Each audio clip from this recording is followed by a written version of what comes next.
Capítulo La fantasía de Pedrito. Recogimos lo poco que teníamos, distribuimos las 13 canastas con el pan y las tilapias entre los cientos de seguidores fieles y marchamos hacia la desembocadura del Naal Kanaf. Llegamos bien entrada la noche del jueves 31 de marzo del año 29. No sentí preocupación alguna por el maestro. Gelal, el cazador de patos y cisnes, era el amo de aquellos pantanos. No podía sucederle nada, ¿o sí? Embarcamos en las 2 lanchas y remamos hacia el norte, hacia el pequeño puerto de Saidán. La noche era especialmente negra y estrellada, con un intenso viento en contra. Yo ocupé la embarcación en la que navegaban los hermanos Zebedeos, Andrés, Judas, uno de los gemelos, Pedro, Tomás. Me hice con uno de los remos de babor y me entregué a la faena. Pedro se hallaba inmediatamente detrás de este explorador. A pesar de nuestro trabajo, el barco avanzaba con dificultad. El viento rasheaba, tosudo, y obligaba a doblar el esfuerzo. Necesitamos 3 horas para cubrir el trayecto. A la ida hacia la desembocadura del río Kanaf, solo precisamos una. Los discípulos bogaban en silencio. Comprendí, estaban desolados. La reciente experiencia en la gran pradera fue demoledora. Aquellas 2 millas por el Yam fueron eternas, y los íntimos fueron descansando por turnos. A eso de las 3 de la madrugada, Pedro se sintió agotado.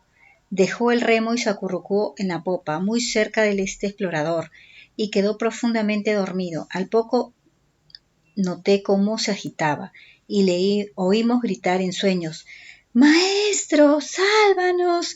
¡Sálvanos!». Y lo repitió varias veces. Nos miramos, pero los discípulos no lo tuvieron en cuenta. En Pedrito era común, como bien apuntó Jasón en sus diarios. El discípulo tenía problemas con el sueño, y así continuamos, pero al llegar cerca de la quinta piedra frente al caserón de los Zebedeos en la playa de Saidán, ocurrió algo lamentable. De pronto Pedro se levantó y dando tumbos saltó al agua. ¡Pardiez! El gemelo dio la voz de alarma y los Zebedeos junto con Andrés soltaron los remos y lo agarraron como pudieron. Costó subirlo a la barca. Andrés lo maldecía. Pensaba como una vaca al dejarlo sobre la cubierta. Pedro parecía demudado y confuso. «¿Qué ha pasado?», repetía. «¿Qué ha pasado?». La lancha embarcó y saltamos a la arena. Fue ahí, al reunirnos con los tripulantes de la segunda embarcación, cuando Pedrito contó la siguiente y fantástica historia. De pronto vi al maestro, caminaba sobre las aguas. Los discípulos se miraron incrédulos. Los de nuestra barca sabíamos que Pedro tuvo un sueño, pero él continuó entusiasmado. Pasó por estribor, y cuando estaba a punto de rebasarnos le grité: «¡Sálvanos, maestro, sálvanos!». Él entonces se volvió hacia mí y exclamó: «Soy yo, no temáis». Los discípulos seguían el relato con curiosidad y con una media sonrisa colgada del rostro. Estaba claro que Pedro lo había soñado, pero le dejaron hablar. Entonces prosiguió Pedrito: «Le dije al rabí: Señor, si eres tú, invítame a que camine sobre las aguas». Tomás soltó una carcajada, pero Pedro lo miró con desprecio y continuó: «Y me lancé al Yam».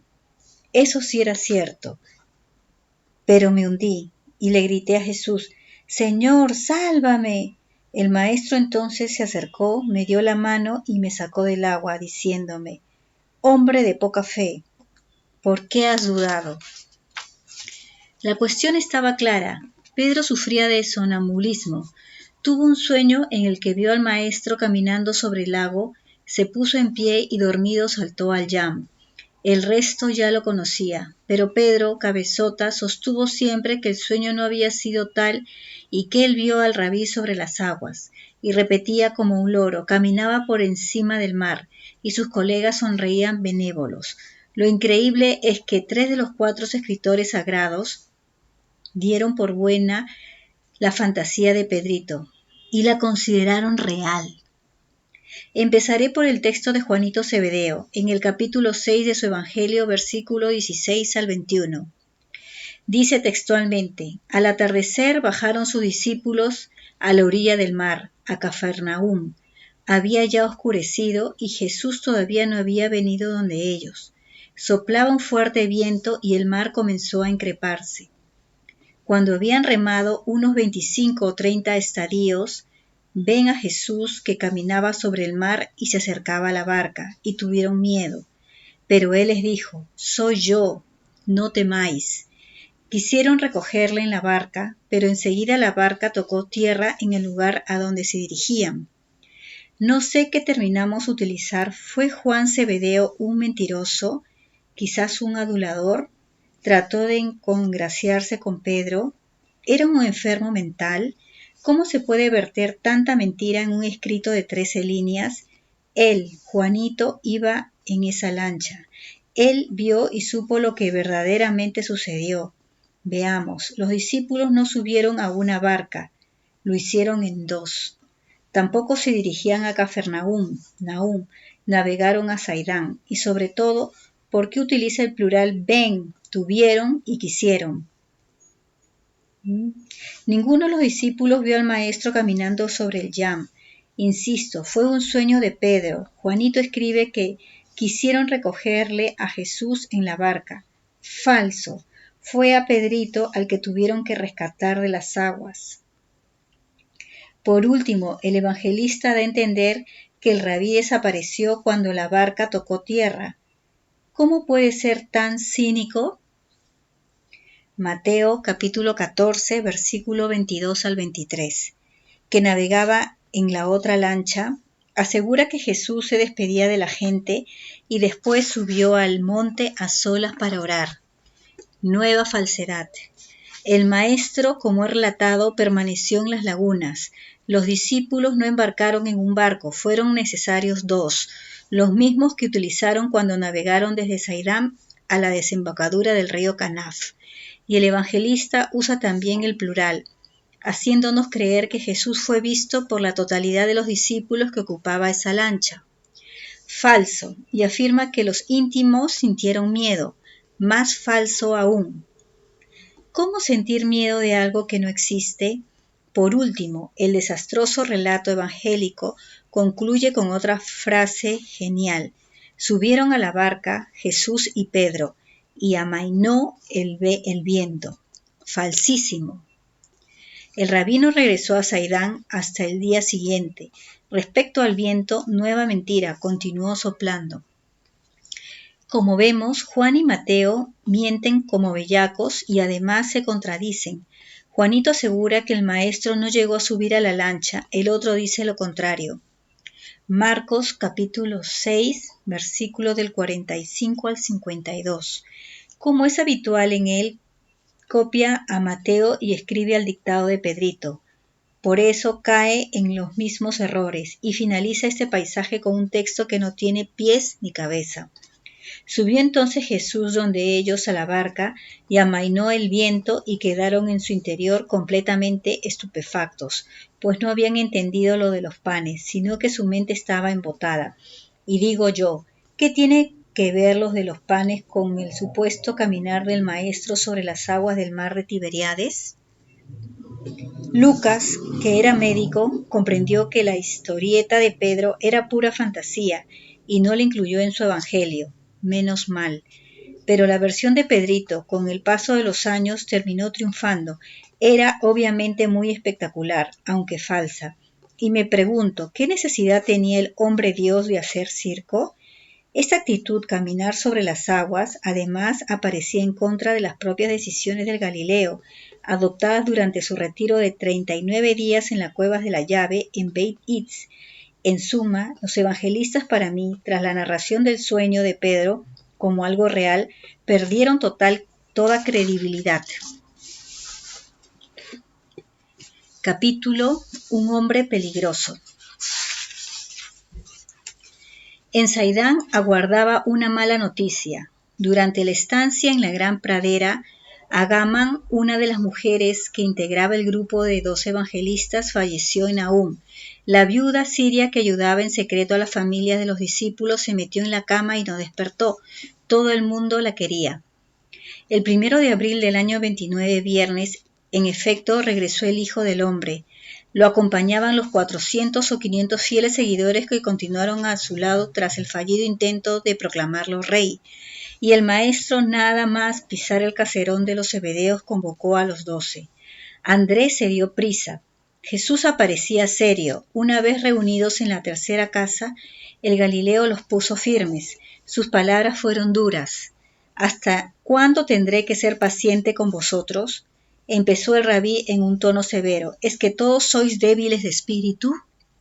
Durante todo este tiempo os he enseñado cuáles son las verdades del reino invisible del Padre Azul. Vosotros, en cambio, os dejáis dominar por objetivos materiales. Los discípulos entendieron y bajaron la cabeza, avergonzados. Pedro no sabía dónde esconderse. Intentó abandonar la sala, pero Andrés lo sujetó por una de las mangas. ¿Es que no habéis aprendido a confiar? Prosiguió el Galileo con más suavidad. Recordar a Moisés cuando dijo: no temáis, estad firmes, confiad en Abba. Echa sobre él tu carga, él es tu refugio. Mejor es confiar en el Altísimo que en los príncipes del mundo. ¿No comprendéis que los milagros no son el camino? Los miró de uno en uno, todos bajaron los ojos, comprendían pero a medias. Saciamos a la multitud, continuó, ¿y de qué sirvió? Eso no los llevó a la sed espiritual. Cuando calmaron el hambre intentaron proclamarme rey. Sí, pero ¿por qué? Y espero una respuesta. Nadie se atrevió a pronunciarse. Yo os lo diré. Se adelantó el Hijo del Hombre porque es muy fácil comer sin trabajar. Y volvió a endurecer el tono. Y en eso alguno de vosotros formasteis parte. Pedro y Juanito enrojecieron como amapolas. El Iscariote siguió pálido, no movió un músculo. Simón el Zelota, otro de los que avivaron el incendio en la gran pradera, sacó la espada y se dedicó a sacarle brillo con el filo de la túnica negra. Esa actitud, declaró el Galileo, no ayuda a revelar al Padre Azul. ¿Es que no tenemos suficientes enemigos entre los miembros del Sanedrín para que además tengáis que provocar a las autoridades civiles? Fin de la amonestación. En esos momentos llegó el caserón David Zebedeo con 2 de sus correos. Traía noticias inquietantes. La multiplicación de los panes y los peces había llegado, por supuesto, a oídos del tetrarca Herodes Antipas, y también a la sala de las piedras talladas en el Sanedrín. Y David supuso con razón que Poncio, el gobernador romano con residencia en Cesarea, había sido igualmente informado por los confidentes que sin duda se hallaban mezclados entre los 5.000 de la gran pradera. Antipas se reunió con los representantes de las castas sacerdotales de Jerusalén y discutieron el prodigio. Y el tetrarca comentó: si todo eso es cierto, ese carpintero es un hombre peligroso. Si ha sido capaz de multiplicar los panes y los peces, bien podría hacer lo mismo con las espadas o las masas de un ejército. Los fariseos y saduceos se mostraron de acuerdo. Jesús era extremadamente peligroso. Y los sacerdotes presionaron a Herodes Antipas para que firmaran la orden de caza y captura del maestro. Jesús, después de todo, se hallaban en la Galilea, territorio de Antipas. Era preciso apresarlo y ejecutarlo, gritaron. Pero el tetrarca se resistió argumentando que también era cierto que el carpintero loco se había negado a recibir la corona de Israel. David Zebedeo sabía que Chuza, el funcionario de Herodes Antipas, le había informado puntualmente sobre lo sucedido en la gran pradera. Los saduceos que acudieron a esta reunión en Tiberíades fueron los más ponzoñosos. Si un hombre, decían, es capaz de multiplicar la comida y alimentar a 5.000 personas con 5 panes y 2 peces, Roma está en peligro, y nosotros también. Y argumentaba, ese carpintero loco puede convertir las piedras en serpientes y arruinar un imperio. No podemos perder lo que tenemos. ¡Apresalo! ¡Aprésalo! De Poncio David Zebedeo no sabía gran cosa, únicamente que se hallaba igualmente informado. Eso mismo, 1 de abril, viernes, con el ánimo más templado, el maestro aconsejó a Andrés que lo prepara todo para viajar a Jerusalén. Ahí celebrarían la nueva Pascua, nos acompañarían las mujeres. pero antes descansaríamos unas horas en la costa oeste del Yam.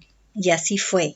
Felipe se ocupó de la intendencia y de los carros, como siempre. El resto, desganado, se hizo con la imprescindible para el viaje.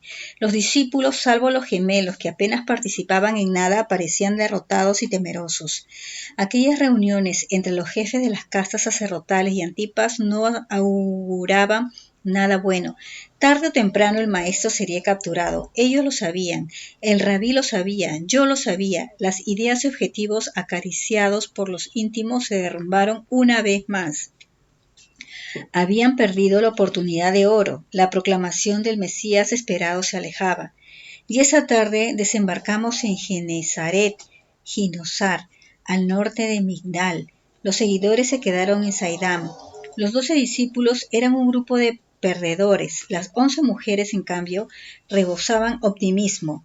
Nos instalamos en los alrededores de la casa de uno de los fieles creyentes y ahí permanecimos 2 noches. Genesaret era una aldea de pescadores tímida y laboriosa, con casas de una planta, blancas y acogedoras con redes en las puertas, para impedir el paso de los insectos, y decenas de jaulas de pájaros cantores en las fachadas y en las azoteas. Durante el día los trinos de los ruiseñores y jilgueros eran continuos, endulzando la dura vida de aquellos primitivos judíos. Jesús hizo según su costumbre, e incluso se adentró en el lago, ayudando a pescar. La segunda noche asistí a una conversación muy oportuna. En el jardín de la casa, en torno a una fogata, la palabra más repetida fue fracaso. Los hombres no lograban superar el trauma de la gran pradera. Y a María de Magdala preguntó al maestro: Rabí, ¿por qué todo el mundo persigue el éxito? Pedro y Juanito Zebedeo la asesinaron con la mirada, porque desconocen el verdadero, el auténtico sentido de la vida. La respuesta de Jesús interesó a la mayoría, y el Galileo continuó, al tiempo que extendía las palmas de las manos hacia el fuego. Y me preguntaréis, ¿cuál es el sentido de la vida? Eso, terció el oso, ¿cuál? Lo hablamos. El sentido está en experimentar y buscar al Padre Azul. Bartolomé volvió a interrumpir. Maestro, por favor, empecemos por el principio. ¿Qué es el éxito? Jesús de Nazaret pasó la mirada sobre aquellos desconcertados, intrigados hombres y mujeres y terminó preguntando: Decídmelo vosotros. E invitó a la de Magdala para que se pronunciara. El éxito, dudó María, es un malentendido. ¿Por qué? Preguntó Pedro entre risitas. No conduce a nada, resumió la brava mujer.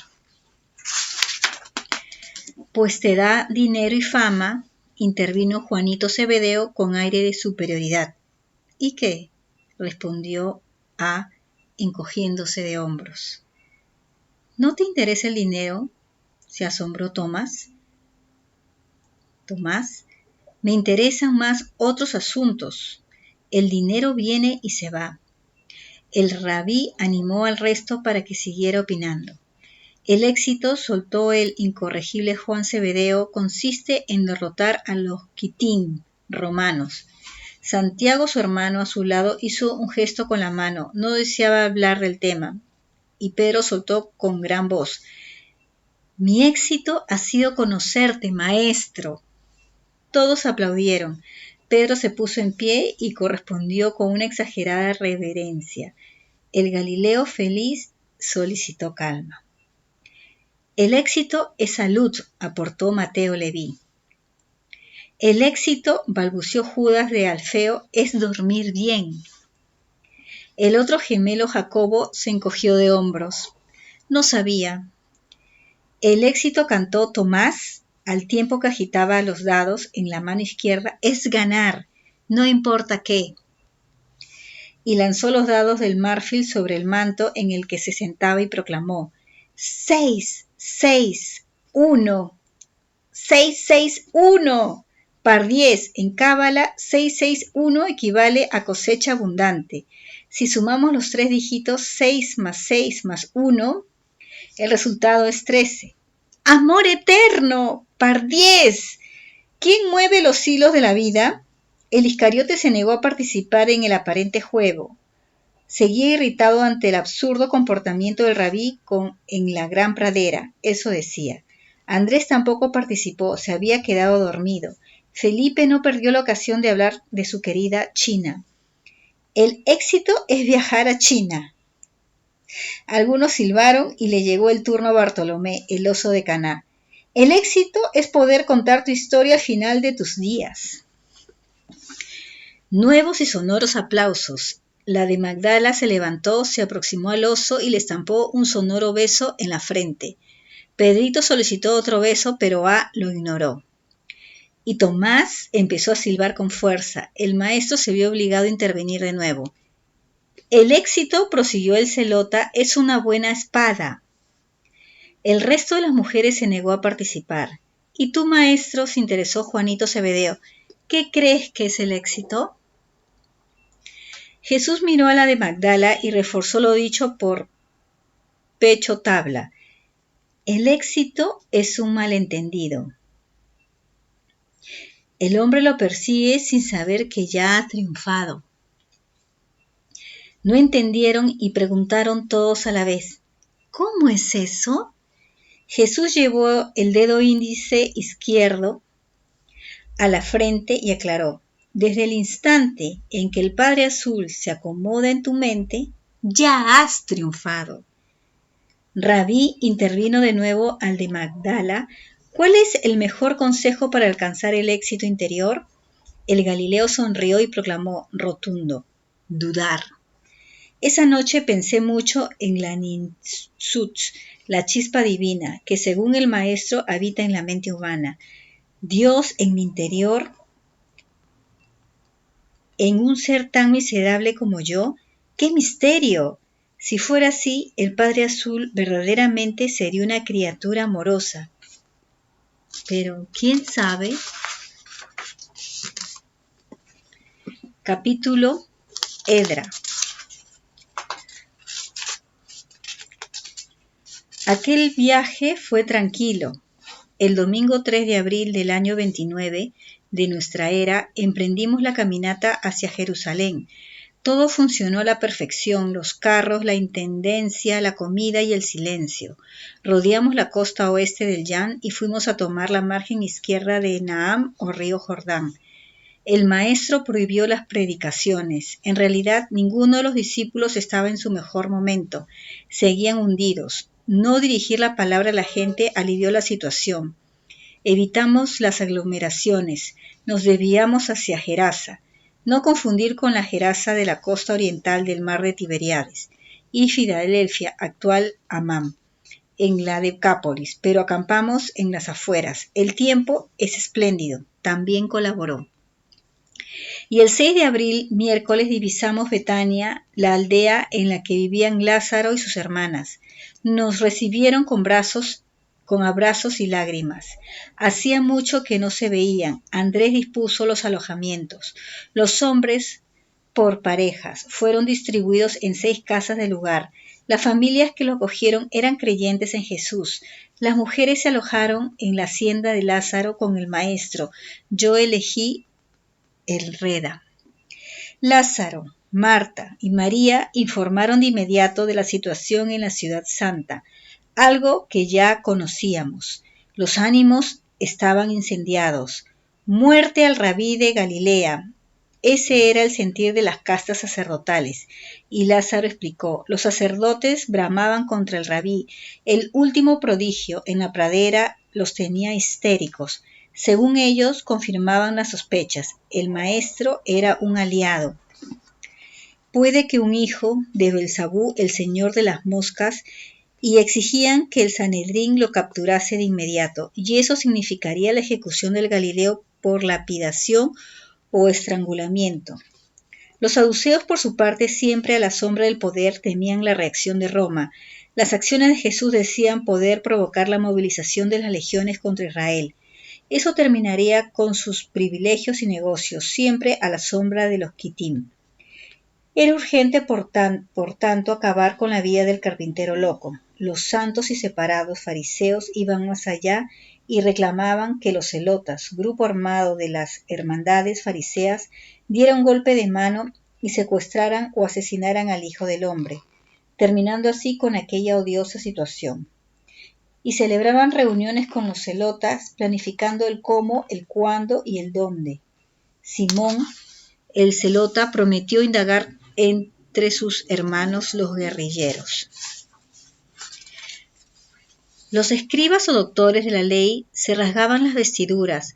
Unos estimaban que sólo el Mesías podía llevar a cabo un milagro como el de la multiplicación de los panes y los peces. Otros maldecían y se ponían del lado de los fariseos, confirmando que los prodigios eran obra de Satanás, y pasaban horas y horas buscando referencias en las Sagradas Escrituras.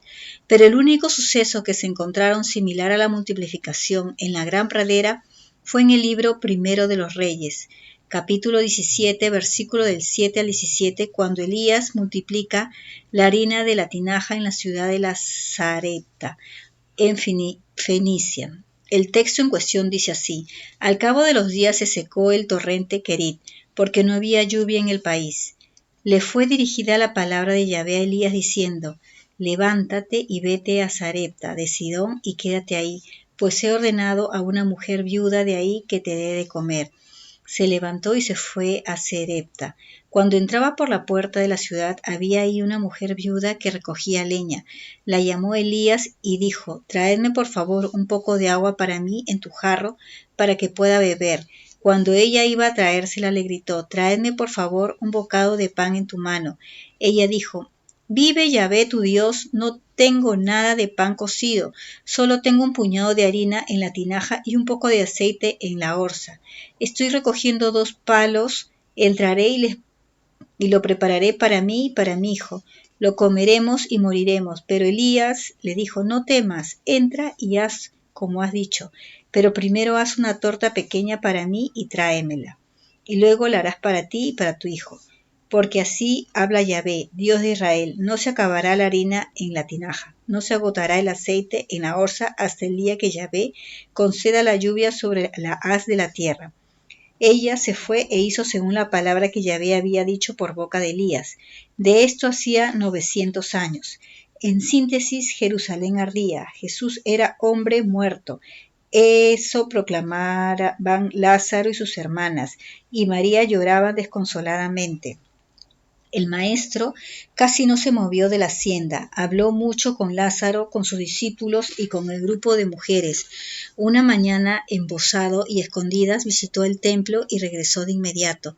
Tampoco hubo predicaciones y los íntimos, a la vista del panorama, cayeron en una demoralización casi total.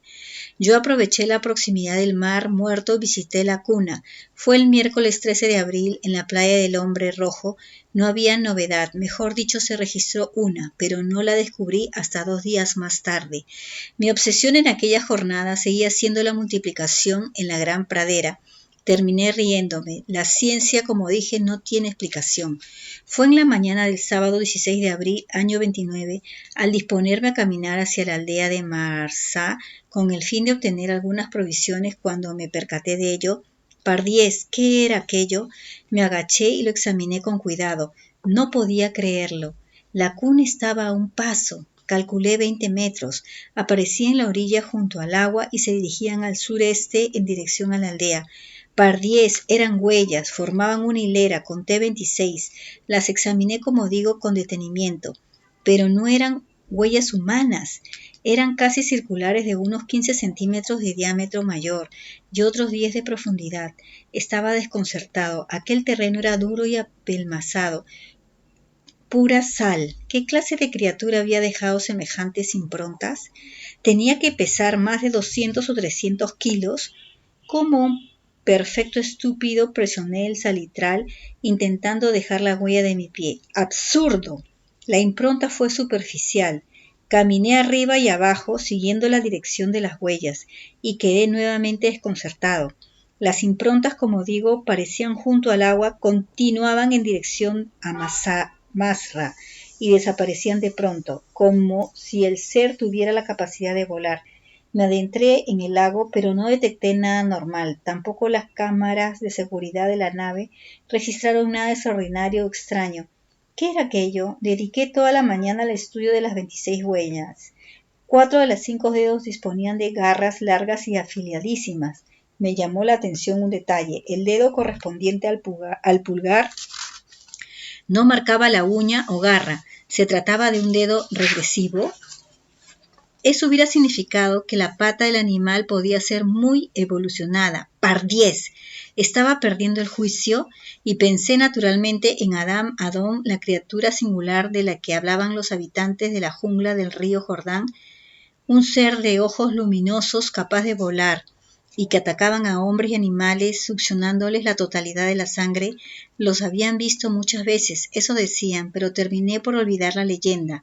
Los judíos y paganos de aquella región eran especialmente supersticiosos. Y no le di mayor importancia. Podían ser las huellas de un caballo o de una vaca. ¡Pardiez! ¡Qué estupidez! Ninguna caballería dejaba huellas así, y mucho menos un toro o una vaca.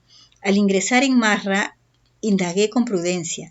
¿Alguien había oído hablar de Adón, el hombre rojo? Me miraron con temor. La mayoría rehusó hablar del asunto. Uno de los ancianos propietarios de la única tienda de comestibles de la aldea reconoció en su juventud, escuchó algo sobre el hombre rojo y también sobre otra criatura a la que llamó Edra, porque tenía la fuerza de 10 toros, y la describió aspecto de león con alas y garras muy largas y afiladas. Las orejas eran de caballo, la piel de tortuga y 2 cuernos en la cabeza. Cada zarpazo podía derribar a 10 hombres. Las patas eran de oso como una cola larga. No le creí, obviamente, y así concluyó el asunto de las misteriosas huellas. Aparecías muy cerca de la cuna. Santa Claus no proporcionó ninguna novedad. Todo se desarrollaba según lo previsto. Eso pensé, pero no. Me reincorporé al grupo en Betania al atardecer del jueves 21 de abril. Todo seguía igual. El miedo continuaba sentado en los corazones de las mujeres y de los hombres. El único que aparecía tranquilo era el rabí. Al día siguiente, viernes, el maestro recibió la visita en la hacienda de 2 viejos amigos, Nicodemo, el escriba, y fariseo, y José de Arimatea, el noble y rico decurión, miembro de un Bet Din, uno de los tribunales de Jerusalén y asesor del Sanedrín. Ambos se presentaron preocupados y confirmaron lo que ya se sabía. Las castas sacerdotales preparaban un plan para capturar al Galileo y ejecutarlo, sin juicio, y rogaron al rabí que recogiera sus cosas y huyera de Betania sin pérdida de tiempo. Y así fue. El domingo 24 de abril, año 29, al alba, el grupo huyó de nuevo, esta vez por seguridad. Jesús se dirigió a la costa y cruzamos las ciudades de Jopa, Cesarea, Ptolemais en Fenicia. De ahí nos dirigimos a Rama y Corazín y finalmente a Saidán. No hubo predicaciones, solo prisa, silencios y mucha desconfianza por parte de los íntimos. Las mujeres se quedaron atrás, escondidas en las redas, y regresaron por otros caminos. Las acompañaron los gemelos de Alfeo. Al llegar a Rama nos dimos cuenta, el hijo del hombre pálido casi no hablaba, casi no comía. Felipe estaba preocupado. ¿Qué le sucedía? Lo observé constantemente cuando acampamos, se retiraba a los bosques o praderas y ahí permanecía en silencio hasta que caía la noche. Después se encerraba en su tienda y así día tras día era evidente que lo consumía la tristeza. Nunca lo vi así, pero ¿qué estaba pasando? ¿A qué se debe aquel singular comportamiento? No tardaríamos en describirlo. Y el 29 de abril, viernes, divisamos Nahum. Capítulo El principio del fin. Nada más entrar en Nahum, Jesús de Nazaret rogó al jefe de sus discípulos que se presentara en la sinagoga y solicitara autorización para hablar en ella al día siguiente, sábado. Andrés cumplió y consiguió el permiso. Se lo proporcionó Jairo, el padre de la niña supuestamente resucitada. El maestro continuaba triste con el semblante ensombrecido. Obviamente algo le preocupaba. Me hubiera gustado preguntarle, pero no me atreví. Nadie sabía qué hacer. Los íntimos y las mujeres hablaban entre ellos. pero no se ponían de acuerdo. Cada uno hablaba a su parecer y el oso de Caná, con su fino instinto, dio en el blanco. Algo grave se acerca. Y hacia la 3 de la tarde del sábado 30 de abril, año 29, el chino y yo nos acomodamos en la galería superior para los prosélitos de la sinagoga de Nahum. En esta ocasión, la ceremonia se retrasó. Ignoro los motivos. El lugar aparecía repleto. Calculé 500 personas. El grupo de las 11 mujeres se hallaba tras las rejas, expectante. Ellas también intuían que algo importante estaba a punto de suceder. Y de pronto, entre las féminas, vi a María, la madre del Galileo. Me sorprendió, la verdad sea dicha, porque se había trasladado desde Nazaret. ¿Deseaba conversar con su hijo? Lo dudé. Vimos caras conocidas y algunas desconocidas.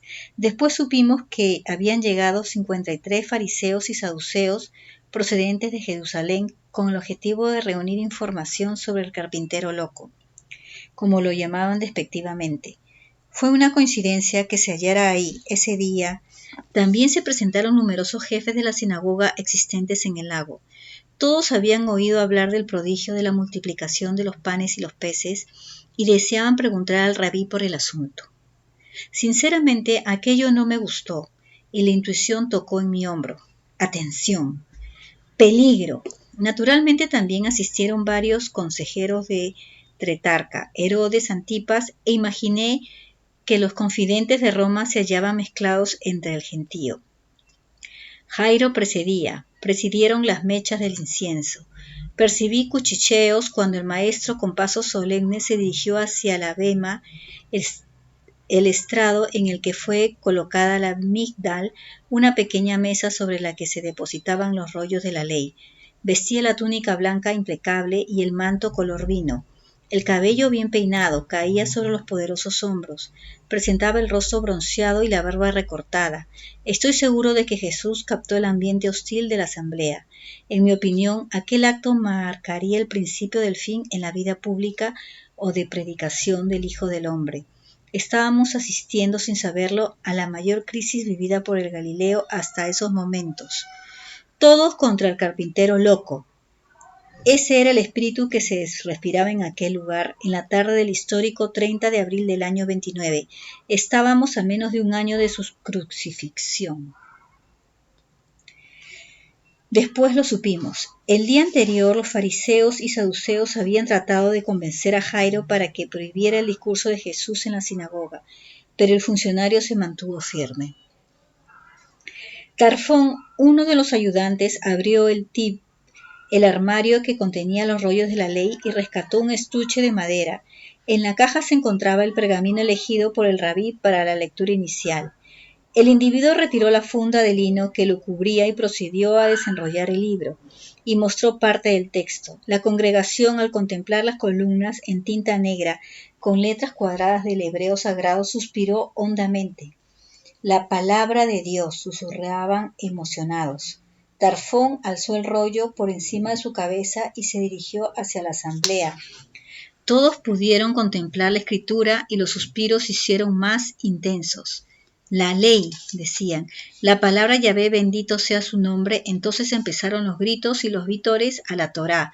El funcionario se paseó frente a los bancos en los que se sentaban los principales y terminó regresando a la bema. Subió a la tarima y depositó el rollo sobre la mesa.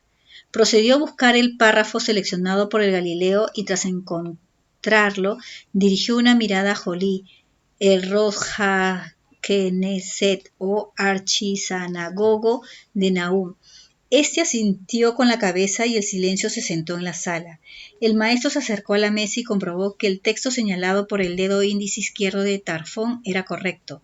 Después paseó la mirada por la expectante concurrencia y dejó rodar un silencio de 5 segundos. Y empezó a leer. Mejor dicho, empezó a cantar el texto. La voz cálida y profunda del Hijo del Hombre se derramó e inundó los corazones. Y me pregunté una vez más, ¿quién puede desear matar a alguien tan dulce y maravilloso como aquel hombre? La respuesta llegó al momento. los malparidos y los que viven en la oscuridad. Jesús cantó parte del capítulo 28 del Deuteronomio. Pero sucederá que si el pueblo no obedece la voz de Dios, con seguridad vendrá sobre ellos las maldiciones. El Señor traerá contra ti una nación desde el extremo de la tierra. Pondrá sitio a todas tus ciudades, y sucederá que llegarás a comer el fruto de tu vientre, la carne de tus hijos e hijas. Par 10. No me había fijado. En esos versículos 15 al 68, el libro anuncia la destrucción de Jerusalén por el general romano Tito, año 70 de nuestra era. Y el maestro continuó con los profetas y llegó a Jeremías. Y no atendáis las palabras de mis siervos, los profetas, yo os maldeciré. Mas sabed que si me matáis, sangre inocente echaréis sobre vosotros y sobre este pueblo. Porque en verdad el Señor me envió para que dijese todas estas palabras en vuestros oídos. Quedé perplejo. Las palabras de Jeremías pronunciadas siglos antes, hacia el 645 antes de J.C., resultaron proféticas. Y el maestro las cantó con especial énfasis. Él sabía. Jesús concluyó la lectura de la ley, hizo una breve pausa y procedió a la parte final de la ceremonia, la lección en la que Darshan, o predicador, exponía sus ideas sobre lo cantado. El meturgemán o traductor se dispuso a hacer su trabajo, pero el rabí hizo un gesto con la mano izquierda, haciéndole ver que no era necesario. No hablaría en hebreo sagrado, lo haría en arameo y haciendo maftir, es decir, con palabras sencillas y luminosas. Aquello no gustó a los notables y mucho menos a los santos y separados, fariseos. La ley exigía que el orador se expresara en hebreo, pero el rabí ignoró los cuchicheos y empezó a hablar con decisión. ¿Habéis escuchado lo que le hicieron a Jeremías? Lo ataron con sogas y lo encerraron en un calabozo con barro hasta las axilas. Hoy deseo preguntaros, ¿qué harán las castas sacerdotales y los líderes religiosos de este pueblo con aquel que se atreve a advertirles de su rutina espiritual? ¿Queréis también condenar a muerte al maestro que se atreve a proclamar la palabra del Padre Azul? Los cuchicheos subieron de tono, pero el Galileo valiente prosiguió. ¿Qué es lo que buscáis como prueba de mi misión en la tierra? He dedicado mi trabajo a los pobres, nunca me metí con vuestro poder y vuestras influencias. Los notables y los saduceos se removieron nerviosos. Me he limitado a proclamar la buena nueva, continuó. Estoy aquí en el mundo para revelar a mi Padre y establecer la hermandad espiritual entre los hombres. Los hijos de Dios. Algunos estallaron. ¡Blasfemo! Pero el Galileo no se inmutó y siguió en un tono afable y firme. Muchas veces os he recordado que mi reino no es de este mundo. Mi Padre, sin embargo, os ha concedido toda suerte de portentos materiales. ¿Qué más queréis? ¿Qué nuevo signo buscáis? En verdad os digo, y señaló a los que ocupaban las primeras filas, que ha llegado el momento de elegir. Y os digo como Josué, elige a quien servirás. Se hizo un incómodo silencio. En verdad os digo, prosiguió con audacia, que los que contemplaron la multiplicación de los panes y los peces no buscaban llenar su alma, solo perseguían llenar el estómago con pan fácil, pero yo os declaro que esta no es la misión del Hijo del Hombre.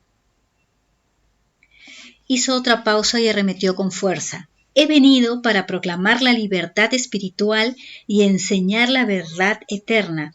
Estoy aquí para refrescaros la memoria.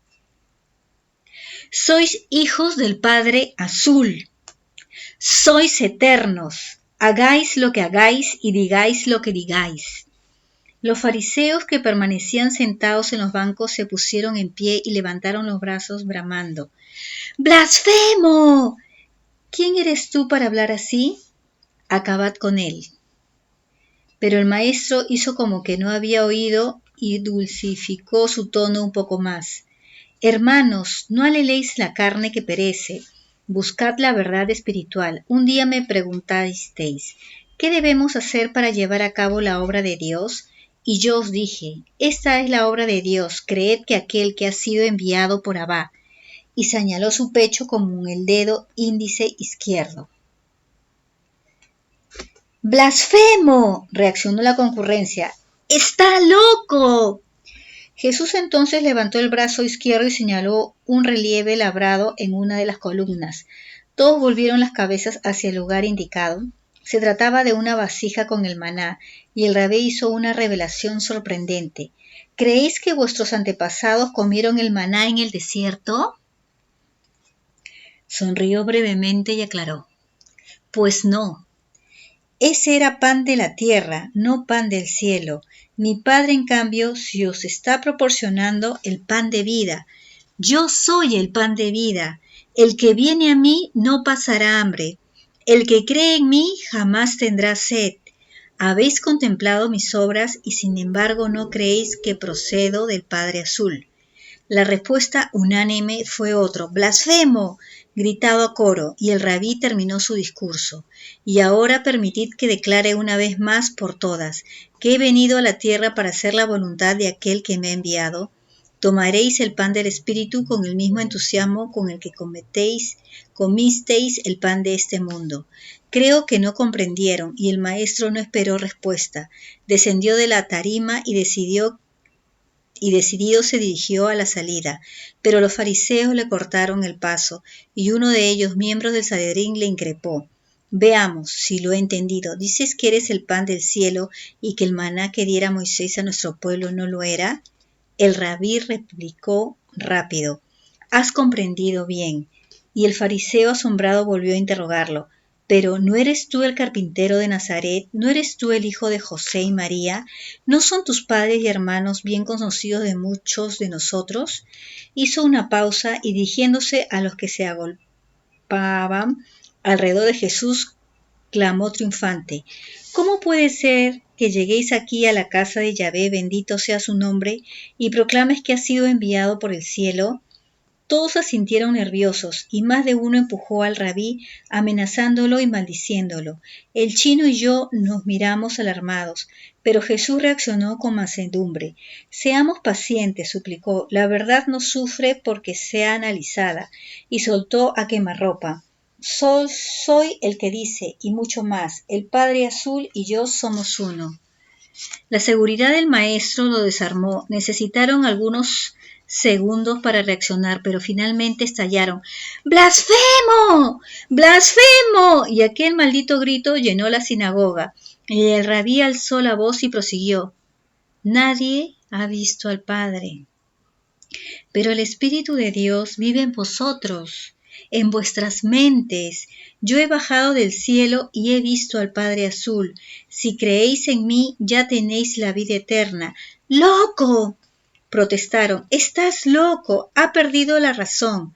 Y volvieron a empujarlo, pero el Galileo no protestó ni respondió de malas maneras, todo lo contrario.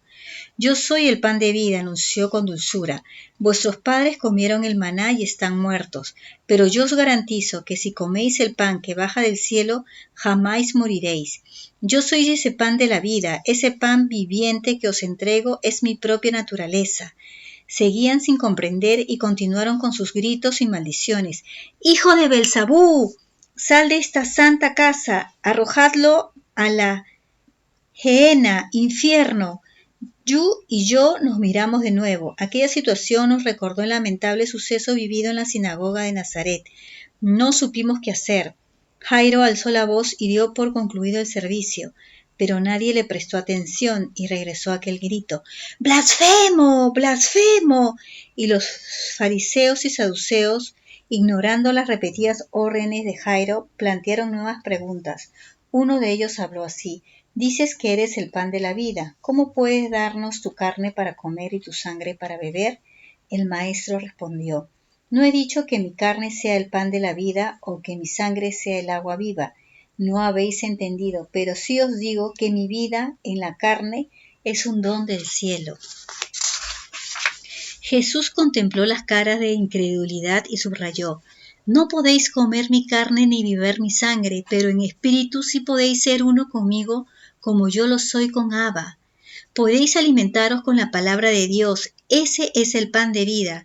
El Padre me ha enviado al mundo para que sepáis que Él habita en vosotros, en vuestras mentes, y que os acompañará siempre. ¡Blasfemo! ¡Blasfemo!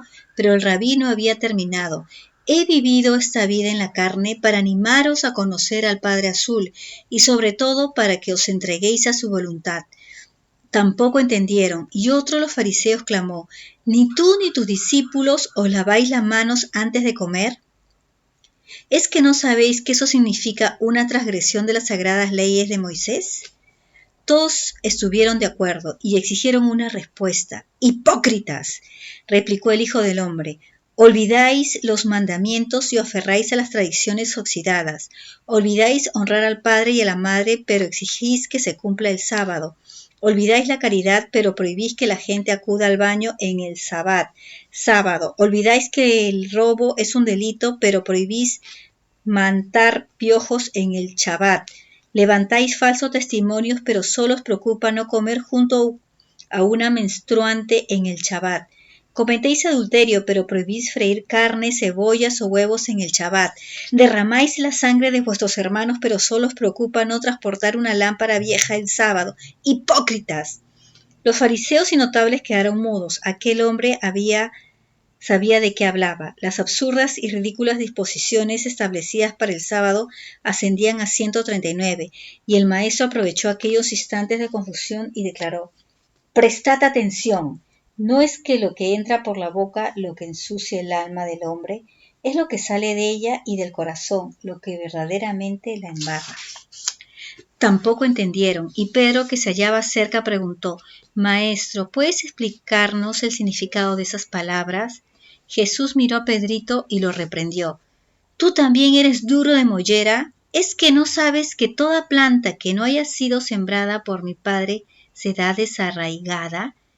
Presta atención, no puedes obligar a nadie a que busque la verdad, y mucho menos a que la ame. No estuve de acuerdo con el maestro. Entiendo que todos los seres humanos han sido imaginados por el Padre Azul.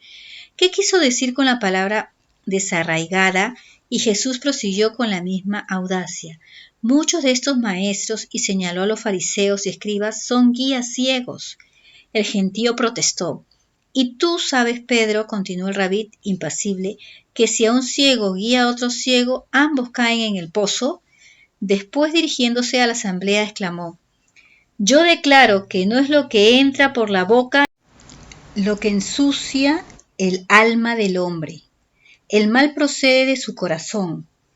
Comer con las manos sucias no hace mejor ni peor al ser humano». Aquella batalla dialéctica, perdida de antemano, diría yo, se prolongó durante 3 horas. 3 duras y tensas horas. Hubo momentos en los que creí que lo golpearían, como en Nazaret. Afortunadamente no fue así, pero la guinda de la reunión estaba por llegar.